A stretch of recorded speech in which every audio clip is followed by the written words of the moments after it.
Morning traders, welcome to the TMT stock market strategy video for Friday, July 15th.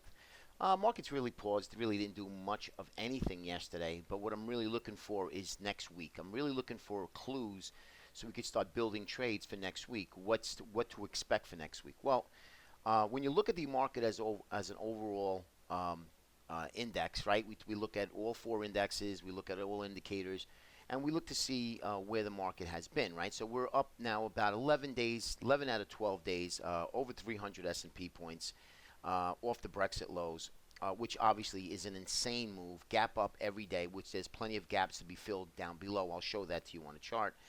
But we look at, okay, is it a right time to buy stocks here at these levels? No, absolutely not.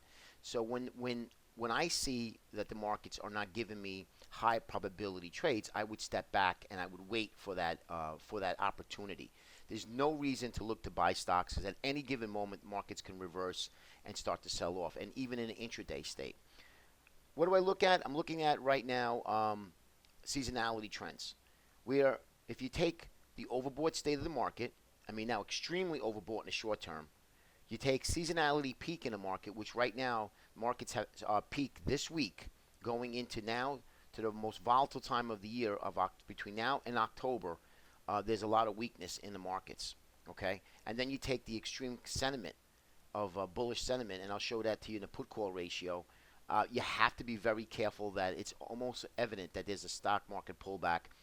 It could even pull back to 2100. We don't know if it's going to be a crash or and when I really say crash, meaning a decent correction. I don't see any type of crash at the moment because this is a Fed-induced market, anticipation of more QE in Japan, in Europe. So the U.S. is enjoying the benefits, or I should say the U.S. Fed is enjoying the benefits of everybody else's QE, and they just keep buying and buying the market, which that creates a total different conversation of trouble in the marketplace.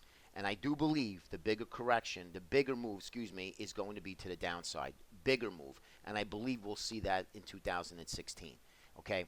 You cannot get a market that's running like this, the way it goes, up every single day for 10 out of 11 days and into new highs when you have everything else around you is not doing well. Earnings are dismal. They're not doing well. Second quarter earnings come out, and you hear a beat because the analysts have to bring down their estimates for the beat. And then the guidance is really what's key here. But enough of that. Let's get right into the charts. I want to look at the 10-year. I'm looking at a really interesting play here.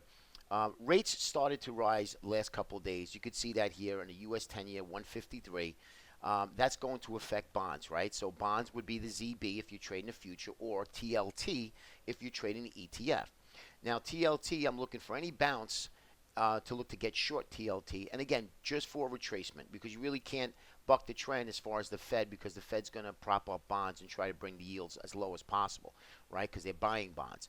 But the thing is, for a nice little trade, I think that you can get into a TLT short or a ZB short. But right now, again, it's a little too early to tell. I like to short this TLT in any type of rally. So a little pullback to the 145 area, that will bring bonds, that will push bonds up. And then once the rates start to go and you take out this current swing high, and we're off to the races to at least the 50-day of 167, that'll get a nice retracement in bonds, a nice pullback in the bonds. And if you don't have the 10-year chart like this, you can look at the TNX. The TNX will give you what the 10-year is, and you just divide that by 100. All right, let's take a look at the extreme overbought state. You can see how very complacent this market is. Down below at 62. What happens when you get down below right in these areas? These are outside of the Bollinger Bands. Let's take a look. Take a look below.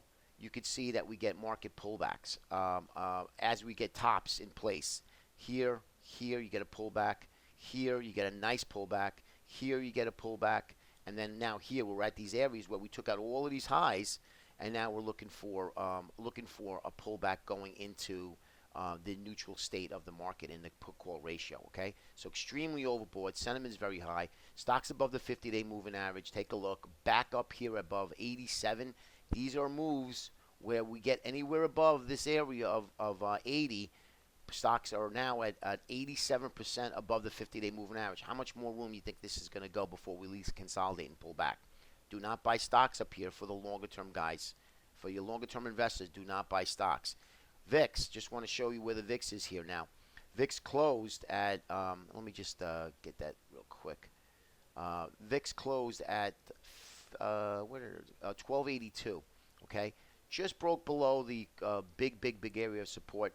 The VIX is starting to get positive divergence at these areas, but really what I like to see is I like to see a real flush, a real push down below, take out the swing lows of the last several years, which is I believe around 11 and change, and then take out the swing high back and then really start to ramp up. When you see the VIX this low and the market's this high, you have to be very careful, guys, okay?